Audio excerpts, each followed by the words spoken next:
On va faire notre premier exercice dans lequel on va devoir tracer une fonction vectorielle. On va faire un exercice du chapitre 10.1. On va faire le numéro 8. Au numéro 8, on a une fonction vectorielle. On a la fonction r de t qui est égale à sin pi de t en x. On a t en y et on a cos pi de t en z. Donc, la première chose qu'on va faire, on va réécrire cette fonction vectorielle-là sous la forme d'une équation paramétrique. On va donc avoir le système d'équations suivante. On va avoir en x sin pi de t. On va avoir en y, on va avoir t. Et en z, on va avoir cos pi de t. Donc là, ce qu'on doit faire, c'est déterminer de quelle figure il s'agit. Donc en x, on a sinus pi de t. Et en z, on a cosinus pi de t. Quand on s'en va sur notre feuille de mémoire ici, on a l'information, on a cette note-là qui nous dit que lorsqu'on a sinus d'un terme au carré plus cosinus d'un terme au carré, ça donne 1. Donc, on va débuter avec cette information-là et on va remplacer sinus de notre terme par x et cosinus de notre terme par z.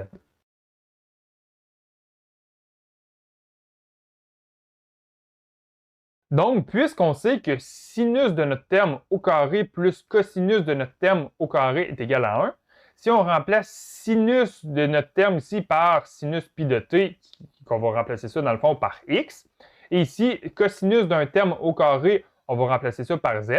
Pourquoi on peut faire ces changements-là? Puisqu'ici, les termes c'est les mêmes termes. Les termes u ici, c'est pi de t. Donc, si on y va par substitution, on va remplacer sin de u par x et cos de u par z. Donc, on sait alors que x au carré plus z au carré, c'est égal à 1. Et l'équation x au carré plus z au carré est égal à 1, c'est l'équation d'un cylindre. Donc, c'est un cylindre de rayon 1, puisqu'on sait que x au carré plus z au carré est égal à r au carré. Donc, si r au carré, on a 1 au carré qui donne 1, donc on a un cylindre de rayon 1. Et les composantes qu'on a, c'est les composantes x et y. Donc, ça veut dire que le cylindre va être centré autour de l'axe des y. Donc, on va avoir un cylindre tout le long de l'axe des y. Et les composantes en x et z sont obtenues grâce à cette relation-là. Donc, ça, on obtient un cylindre de rayon 1 centré autour de l'axe des y.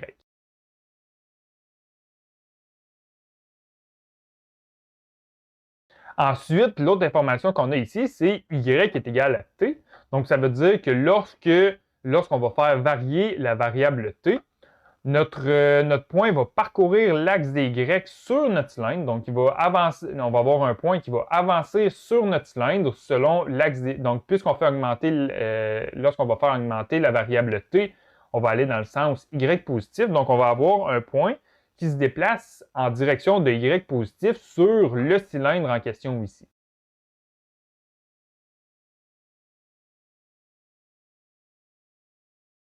Ensuite, on va tracer notre cylindre en 3 dimensions sur notre feuille. Donc, tout d'abord, on va se tracer nos axes X, Y et Z. Donc, X, Y et Z. Et ce qu'on a, c'est un cylindre de rayon 1 centré autour de l'axe des Y. Donc, on va se tracer premièrement un cercle de rayon 1. Un autre cercle de rayon 1 ici. Et quand on relie les deux ensemble, on obtient donc un cylindre de rayon 1 centré autour de l'axe des Y ici. Et notre point, il va parcourir ce cylindre-là selon l'axe des Y, selon le sens positif. Donc, il va partir de Y est égal à 0 et il va avancer sur notre cylindre ici. Là, on vient de tracer notre cylindre en 3 dimensions sur notre feuille. Je vais vous montrer comment le tracer à la calculatrice TI.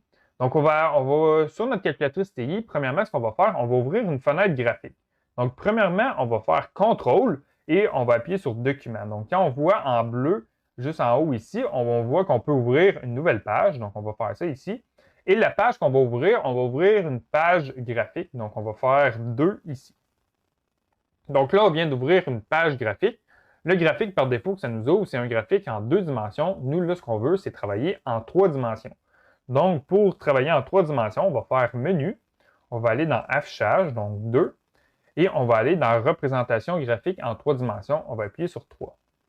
Donc, on voit ici qu'on a maintenant un graphique en 3 dimensions ici. Par défaut, les fonctions qu'on doit entrer, c'est des fonctions à 2 variables. Donc, on doit entrer une variable x et une variable y pour obtenir la composante en z. Nous, on travaille avec des fonctions paramétriques. Donc, on va changer la configuration pour travailler en fonction paramétrique. Donc, on va faire Menu. On va aller dans Entrée, Modification graphique 3D, donc 3. Et on veut entrer des fonctions paramétriques, donc on va faire 2. Donc là, vous voyez, on peut entrer les composantes x, y et z selon une variable t et également une variable u si on travaille avec les fonctions, avec les surfaces paramétriques. Donc, on va écrire les composantes x, y et z qu'on a. Donc, en x, on a sinus de pi fois t, donc sinus de pi fois t. En y, on a t. Et en z, on a cosinus de pi fois t.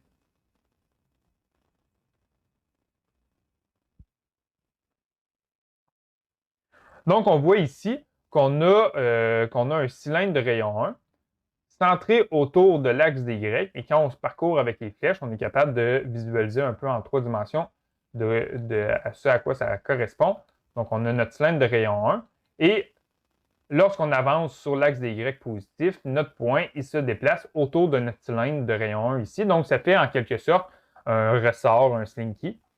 Donc, on va représenter ce ressort-là sur notre graphique qu'on a tracé ici. Donc, ce qu'on va faire, on va essayer de trouver 2 ou 3 points qu'on va tracer sur notre cylindre ici et ça va nous permettre de tracer le déplacement de notre point sur ce cylindre.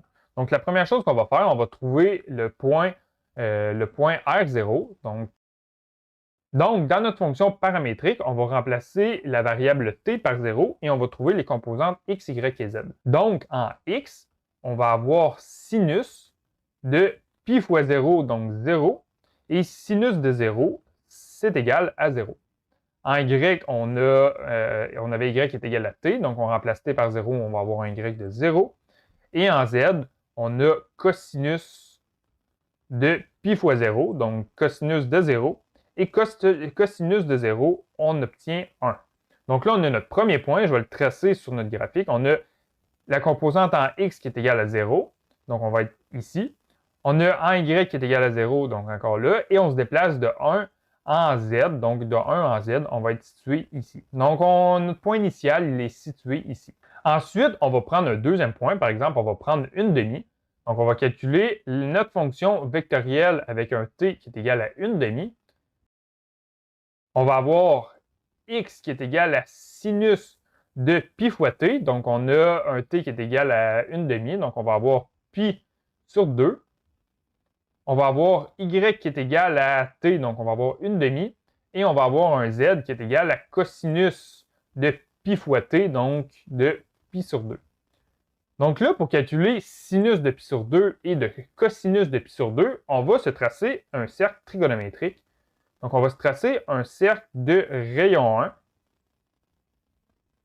Et notre cercle trigonométrique, lorsqu'on travaille en radian, les angles vont de 0 à 2π.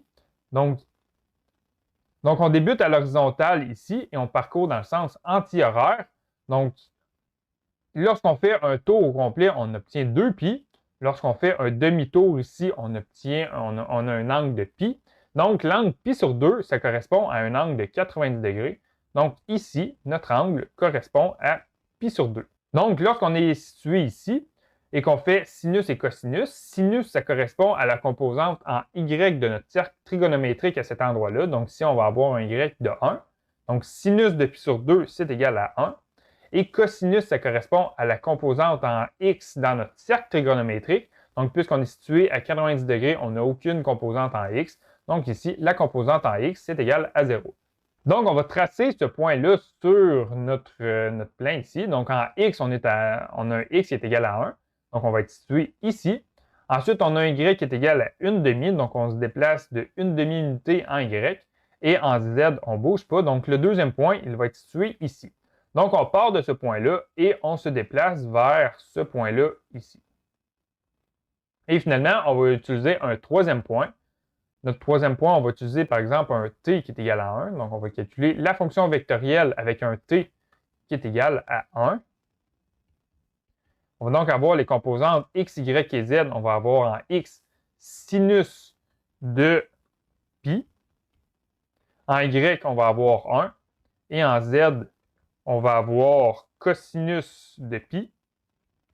Et toujours avec notre cercle trigonométrique, si on a un angle de pi, donc on va être situé ici, la composante en x, le cosinus, ça correspond à la composante en x dans notre cercle trigonométrique. Donc la composante en x, on a moins 1, donc cosinus de pi, c'est égal à moins 1. Et sinus, ça correspond à la composante en y, donc on va avoir un y de 0. Donc sinus de pi, c'est égal à 0. Donc là, ici, on a trouvé notre troisième point. Donc on va être en x qui est égal à 0. On va avoir un y qui est égal à 1 et un z de moins 1. Donc sur notre graphique ici, on va être situé ici. Donc on va être comme ça ici. Donc notre point, il débute ici. Il se déplace comme ça ici. Il se rend jusqu'à ce point-là ici. Et il va continuer en parcourant de l'autre côté pour revenir comme ça ici. Donc, notre fonction paramétrique, c'est un ressort qui parcourt le cylindre de rayon 1 autour de l'axe des Y. Donc, notre fonction paramétrique correspond à cette fonction-là tracée en vert ici.